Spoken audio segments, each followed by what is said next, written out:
Well, he came to Memphis to sing with a group called the Blackwood Brothers. It was the first time that I'd ever seen him.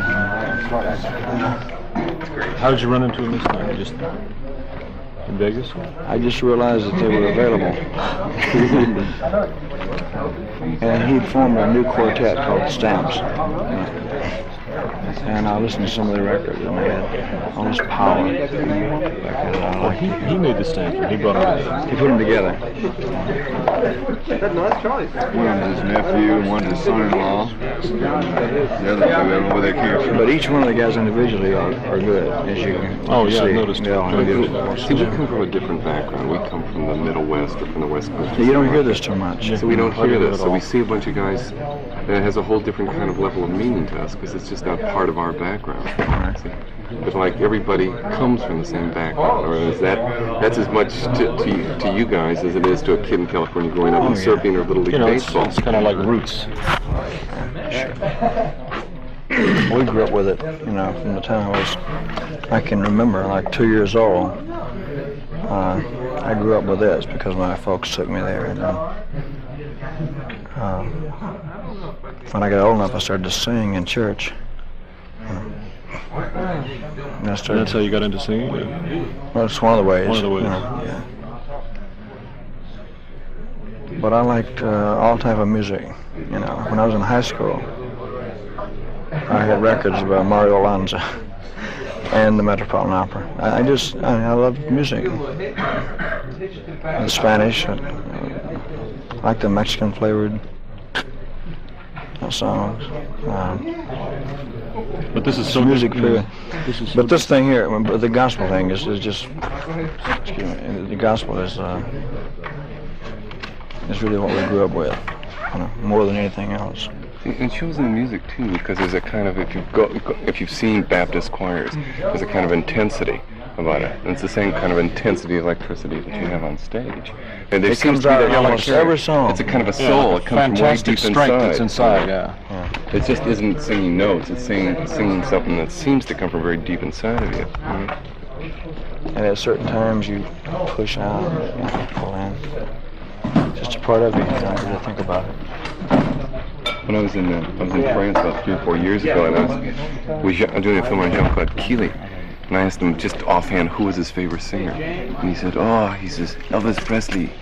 He's my man. Oh, really? He's my man. He said, well, he's my favorite skier. And I asked him why. That's nice. And he said, but he did this whole thing. He says, he has soul. You know, and it's hard for an American to talk to a Frenchman and understand that he understands soul better than you do. But he really does. He says he sings, you know, from in here. And that was his way of describing. He had a very limited English at the time. It's fantastic. Yeah. Are you going to pick up the music? No, but this, Can I wrap it up? yeah.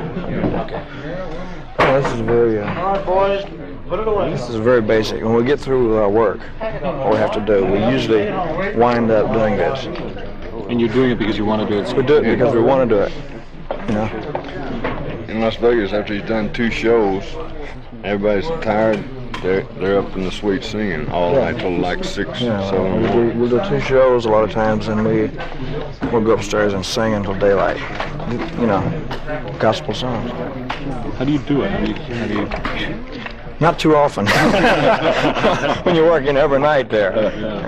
I mean, what does it do for you? I mean, to get into this, is it like I think it more or less puts your mind at ease. It does mine. You know, because you've been really concentrating and everybody's been working out. So these things we know. It's like old friends. Right. And it puts your mind at ease. It takes you down and just levels takes you things down off. to a level. Otherwise, you'd go out of here just, and you couldn't sleep for, you know. There's nothing wrong with it, but if you ended on a real fast up-tempo song or something, you know, we leave the studio and nobody can sleep for hours. You're right though. When you leave the stage like a place like Vegas, you're really up. You're really, really flying. It takes at least 4 or 5 hours to even begin to unwind. And we usually wind up, you know, doing this type of stuff. Where have you found the guys? I mean, we know about JD, but like the other guys who are in the chorus. It seems like you've known them forever, just watching you around the piano and singing, like you're like real super old friends from a long, long time. Well, like I said, I knew JD from back when I was 15 years old, when he first came to Memphis to sing with a group called the Blackwood Brothers. And I was a big gospel music fan, so they would sing all night, and I would stay there all night, you know. And he had formed this new group himself a couple of years ago, and I just heard their records and put them together with the inspirations and everything else that we had. Looked in the gutter in there. Looked in the gutter, man, and dug them out. And all of that's going on the stage. It's really.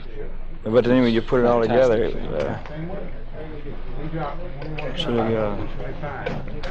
there seems to be a kind of like a relationship going on stage. It's like everybody is a friend of everybody else on stage, and that's something very rare because we've seen a lot of groups perform and don't get that kind of feeling. Well, I think it's because we enjoy it, you know, and we constantly enjoy it, which means that we do 2 shows a night for 5 weeks, but we never let it get old.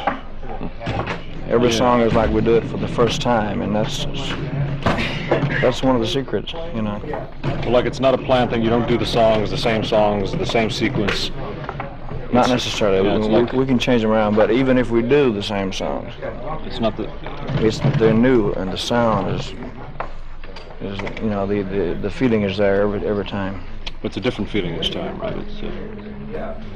It's a good feeling. We never let it down because there's a new audience out there.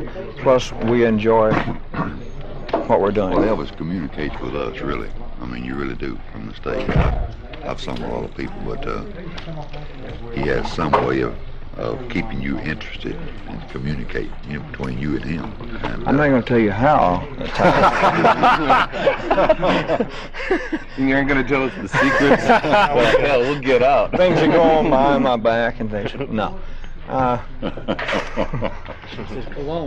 But we will. We'll keep it interesting somehow, you know. Hope it's more interesting. 5 weeks, man. Oh, shut up. The last show was the first one. Yeah. At the end of the 5 weeks, it was, it went by like that, and it seemed like a day. Well, see, I don't know. For instance, this evening, I know you were running just through everything just for us, for the cameras, what have you.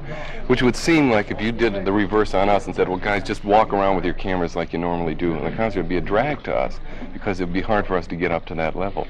But what's hard for us to figure out is that you can turn it on here just like you do on the stage.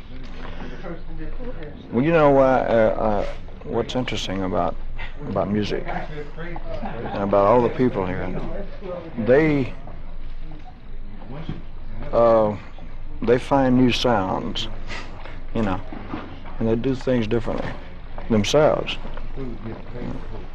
So it's like a new experience every day. The guy on the guitar will find a new lick, or the guy on the piano will find something, or the voices will add something, And I hear all this, and it inspires me. Because like we watch, it's new for us. We're watching things like you and the lead guitarist kind of looking, the looks that go back and forth, and we're lining up shots. There's like really something going on, some sort of magic. We know already the game that goes on with Charlie Hodges and the kidding the back and forth, and that's part of it too. So there's a kind of thing going on there. There's something going on there. I notice when your eye goes over to JD when the chorus comes in, each one of them is like a little turn on.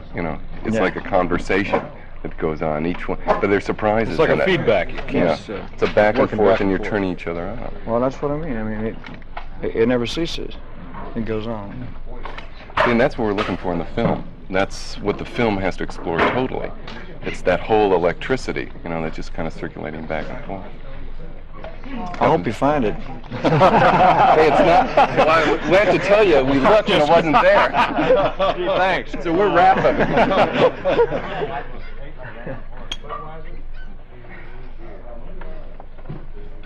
Let's call it a night. Got to rest up for the road. Got a Got a big jump from here to Buffalo or wherever. Off to Buffalo. This is a tour I usually lose about 2 inches, not in here, but in here. and To walk. hang by my hands for about 2 weeks to get it back. Yes. All one-night stands, too. Yeah. Yeah. But that's fine, see. It's excitement.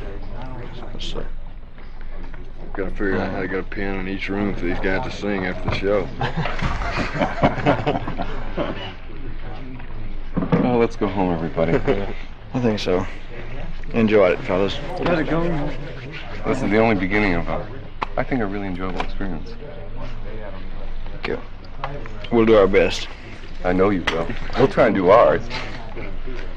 Now, you're supposed to say, I know you will. See, and then, No then we're all comment. cool. No comment. Okay. We're even. Good night.